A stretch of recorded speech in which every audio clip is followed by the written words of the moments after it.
So hi and welcome to another Tech Tuesday. Today we're going to be reviewing the palette gear from palettegear.com.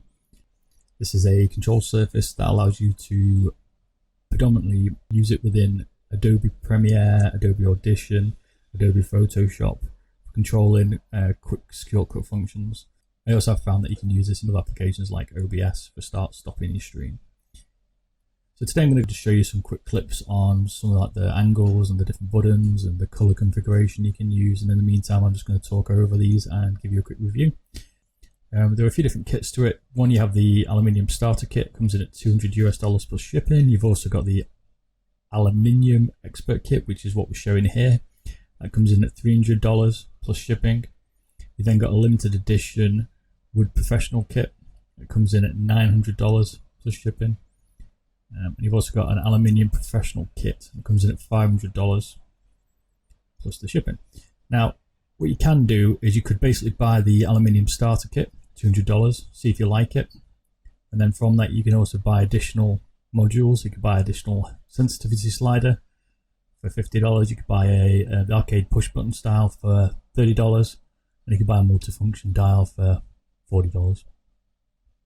So you can basically add to it modular if you don't want. I started the expert kit because I wanted a few sliders and I wanted a few of the module buttons.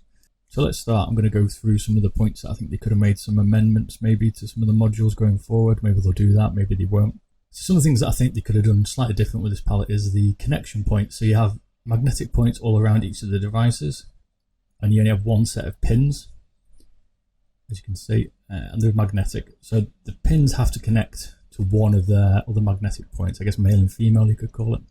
The sliders particularly have this problem where they can only go in a certain configuration because they only have a set pins on one side, and that can limit the slider, I find. Now I could have had a pin on each side, that would have been good. So one on the left, one on the right, if you're looking at it like a vertical instance. I think palette hopefully will change this. That'll allow you to have a bit more customizability going forward. The only other real gripe about this product at the moment is the USB port. It would have been nice to have it probably in a bit of a different position rather than just a palette control. Maybe you could have put it in the side of a slider or in a dial button or an arcade button.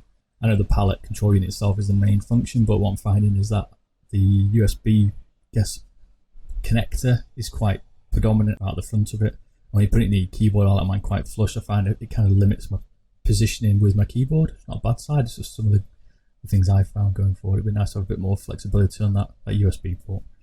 The good points are, I originally had some slight issues with trying to get it working with Adobe Premiere, and I contacted Palette Support, and the team there helped me out straight away. No hassle, got me working up and running for the volume, which I was particularly working on for my my function. Other than that, it's a great product. They're aluminium buttons. You know, I've no gripes over the quality. These are really nice. They move without any kind of friction. The arcade buttons are nice. So you got a multifunction dial that rotates left and right without any limitation. It doesn't have a hard stop. You can press it down as well as a connection. You got additional sliders that go up and down. You got rubber feet. The feet don't move. It's not scratching whatsoever. I've had this product for 3 months and it looks as good as it was when it came out of the box. So I was predominantly a bit reluctant to buying this myself, and I have bought it just because on the market I wanted something that gave me more control for shortcuts. For predominantly Premiere I use it for, but I didn't want to just buy something that just gave me Premiere functionality. I wanted something that would be a bit more flexible for other applications, so I took a bit of a jump here with the palette and hoped that the software itself would allow me to do that, and it does. It lets me use it for things like OBS, for instance, where I can stop and start my stream. You can use it as a audio device, which is quite cool. So say if you're buying a Behringer or something like that, you could actually use it as long as that PC is plugged into the USB. You could use it to control some of your audio in game, and you could use it with voice meter, for instance. And that was a really good bonus. The software itself has multiple profiles predefined already for Adobe Premiere, Adobe Photoshop, Adobe Audition, and then you can make your own profiles, which I've done for OBS, which allows me to map the keys to, I don't know, any keyboard shortcut that I want or any keyboard button that I want. So you can pretty much customize it to what you like within Windows. You could use it within Windows itself. It's not specifically just for Adobe products. It changes depending on what profile it detects, so you don't have to do it manually if you don't want to, or just pick up on your profile. You can save multiple profiles. So you can map any color you like. Well, not any color. There's 5 or 6 colors, and I'll show them out throughout the videos. You'll see which button can be assigned to. Each button can have exactly the same colors. Kind of gives you an RGB range, but it's not as much, say, as my chroma keyboard in the background. But it still gives me enough functionality to be able to map certain keys or certain sliders or arcade buttons to certain functions. I use it more for the style, because I think you don't really look down at the palette and go, oh, there's the button I need to press to change the audio. You know, I already know where they are because you kind of get used to where the feel is. I found that out when I took this video and I'd played around quite a bit with the way it looked, because I don't have it in this configuration. I just thought it looked better for the video. And when I put it back together, I found all my buttons were in different positions, so I had to remap them. But I could move the buttons around, or you can map them in the software. It's up to you. Overall, this product, I rate it. I think it's very good. So I was a bit skeptical when I first got it, whether I could use it with anything else but Adobe products, and you can.